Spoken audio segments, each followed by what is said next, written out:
2023年9月18日、東京都港区赤坂のカナダ大使館で、公開講演会、カナダ北西海岸先住民アートの世界、新たな挑戦が開催されました。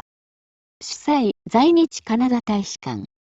共催、国立民族学博物館。協力、カナダ観光局。講演会では、国立民族学博物館の岸上伸啓教授による解説に続き、5人の先住民アーティストが北西海岸先住民アートについて講演しました。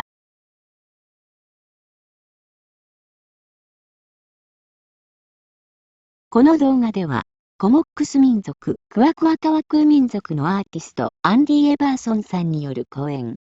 北西海岸先住民版画と新しいアートをお伝えします。Eigenlijk nu Kumkilagilis Ayakuna Komus. My Kwakwala name is Kumkilagilis. I come and belong to the Comox First Nation on Vancouver Island. I also have positions amongst the Quagga and the Numblis people. I've been a professional artist now for over 25 years, and I would want to share just a few different themes that I use in the creation of my artwork. So the very first one is Chilkat Design. My grandmother's great-grandmother's name was Ani Salaka, and she was Mary Ebbets, and she came from Alaska, from the Tongass people. And she was a Chilkat weaver, and she brought this weaving tradition and the rights to wear this blanket down to the Quackpuk people on Vancouver Island. She married a non-Indigenous person that worked for the Hudson's Bay Company, Robert Hunt. And together they moved down to Fort Rupert, and she ended up weaving over 13 robes for her children, and we still have some of these robes in possession of family members.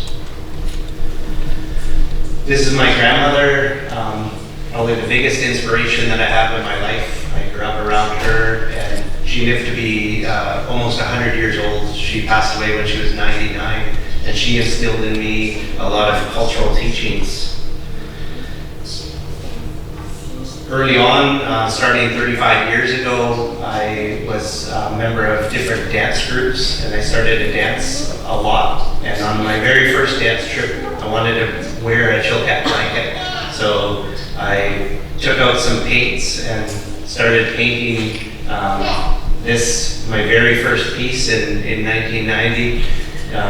And this is my grandmother here. She was really proud of what I was able to accomplish as a young teenager. I've since taken this form of Chilkat, and I've learned a lot by studying the old pieces. And this particular piece is an acrylic panel that I had printed, and it represents the style of or the pattern that my Anislava used to weave. And so this is in our own bedroom and with our little puppy. This is my most recent piece. I just released it as both a print and as a blanket, and it talks about the people of Tongass, or the raven from Tongass, going over to Haida Gwaii to find a wife, and I really like that story because it echoes a lot of what I've done in my life. Another theme that I've done over the years is to look at landscapes, and in fact, the very first print that I ever made was in 1997. I was procrastinating writing my master's thesis in anthropology, so I decided to start an art career of all things. And this one I used an old Comox legend that my grandfather used to always tell. And this is a screen print, a serigraph. Later on, I started to dabble in what we call clay prints, digital printing process, and I started to design on the computer.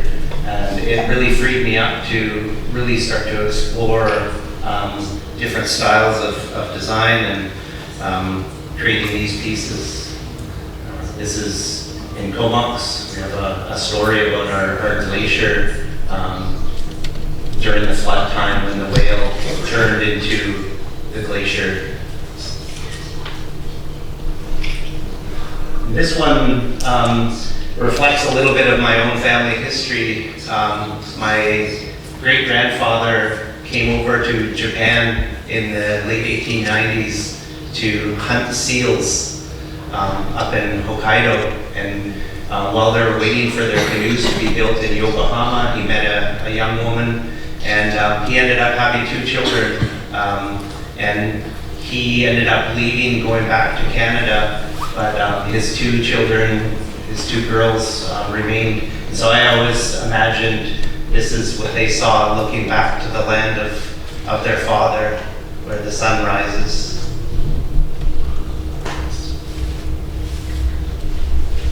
These are some more recent depictions of our glacier. This is essentially the view outside the front of our house.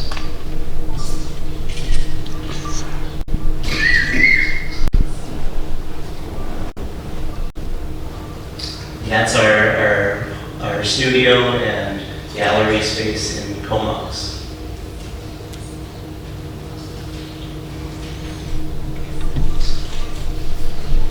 This is one of my more recent landscape pieces called Epiphany, and it shows the thunderbird in the sky.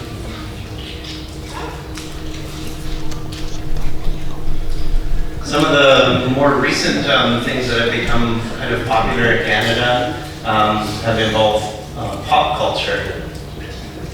And back in 2011, I created this image. I put it on Facebook, and everybody loved it.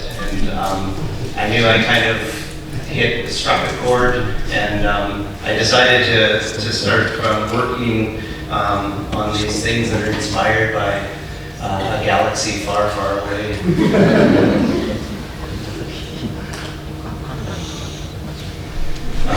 So this is a little bit of my design process in creating some of these recent works. I'll often draw up the design as a flat design, kind of mock it up onto the physical helmet and armor pieces, and then I'll photograph it.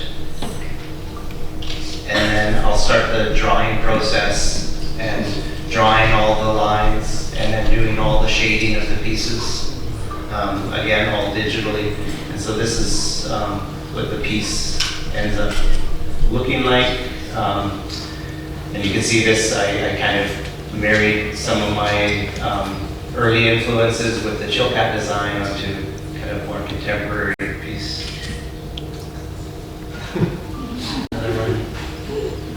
And the designs that I choose to put on top of these, this armor is all have stories that relate to my own family lineage.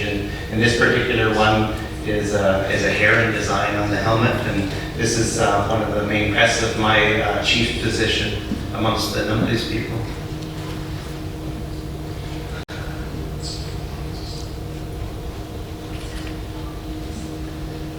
I wanted to just conclude by talking a little bit about another part of my life, coming together with my wife, Erin Brillen, who's Haida. I come from the Kwak people, and this was my big connection to the great group of people that came over to Japan is through my wife, Erin. And this is kind of a self-portrait of what we look like in our regalia, as you will soon find out. And my Kwakwa name means avalanche around the world, and Erin's Erin's name, Kaltaja, means woman of ice, and so this is our portraits.